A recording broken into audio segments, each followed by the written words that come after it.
안녕하세요. 다시 한번 거듭 감사 말씀드립니다. 그 알찬 방송이 되도록 노력하겠습니다. 네이버 블로그, 히스토리, 조선과 같이 언론으로부터 받은 정보에 따르면 우리는 다음과 같이 요약합니다. 1989년 7월 화성에서 발생한 초등학생 실종 사건 수사본부에서는 14건에 대한 자백이 이미 성과 신빙성이 높고 당시 현장 상황과도 상당히 부합한다고 판단하고 있습니다. 어제 오전 경기 남부지방경찰청에서 있었던 화성연쇄 살인사건 정례 브리핑. 브리핑을 시작하자마자 귀를 의심케 하는 말이 나왔다. 30년 전 화성에서 실종된 초등학생을 이춘재가 성폭행한 뒤 살해했다는 내용이었다.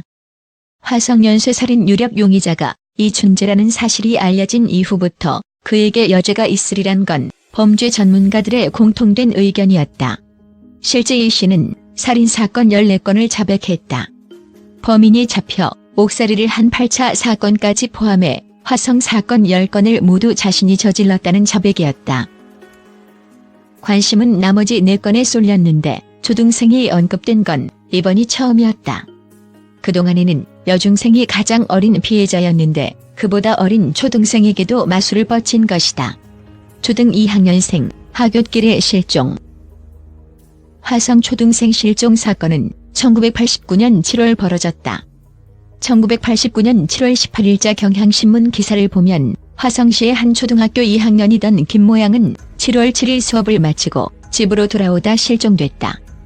기사에 나온 김양 아버지 진술에 따르면 김양은 실종된 날 오후 1시 10분쯤 집에서 600m 정도 떨어진 마을 입구까지 친구와 함께 오다 헤어진 뒤 집에 오지 않았다.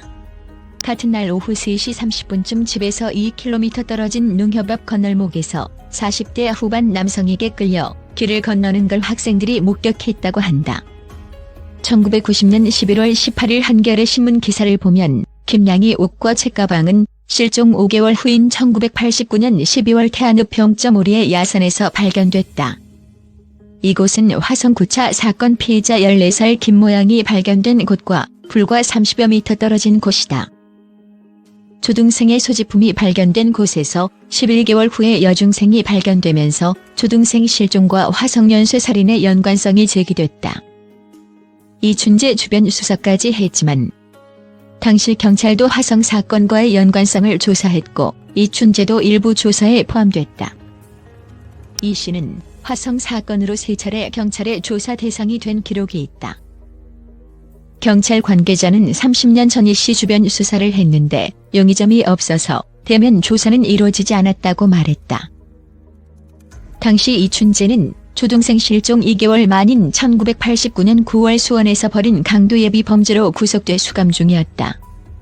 결국 이 사건은 단순 실종으로 처리됐고 이 씨가 자백하기 전까지 김양의 행방은 오리무중이었다.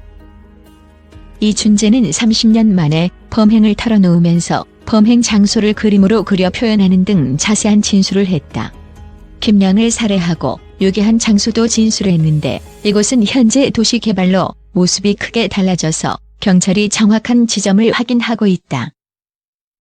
이 씨는 이 밖에도 1988년 1월 4일 수원 화서역 인근 논에서 발견된 여고생 살인사건, 1991년 1월 발생한 청주 복대동 여공 살인사건, 같은 해 3월 벌어진 청주 남주동 주부 살인사건도 자백했다.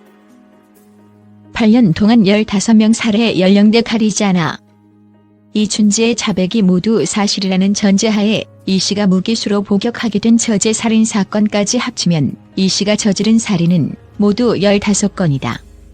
범행 기간은 1986년 9월부터 1994년 1월까지다. 1986년에만 4건을 저질렀고 1991년까지는 범행을 한 해도 거르지 않았다. 피해자의 나이는 9살 어린이부터 70대 노인까지 다양하다. 연령대를 가리지 않은 이 씨의 범행 동기는 아직 밝혀지지 않았다. 교도소에서 음란 사진을 보관한 것과 저제 살인사건 때 이 씨 부인을 조사한 경찰의 증언 등을 근거로 이 씨가 성도착증 환자라는 분석도 나왔지만 확인된 건 아니다. 경찰 관계자는 아직 범행 동기를 말할 단계는 아니다라고 밝혔다.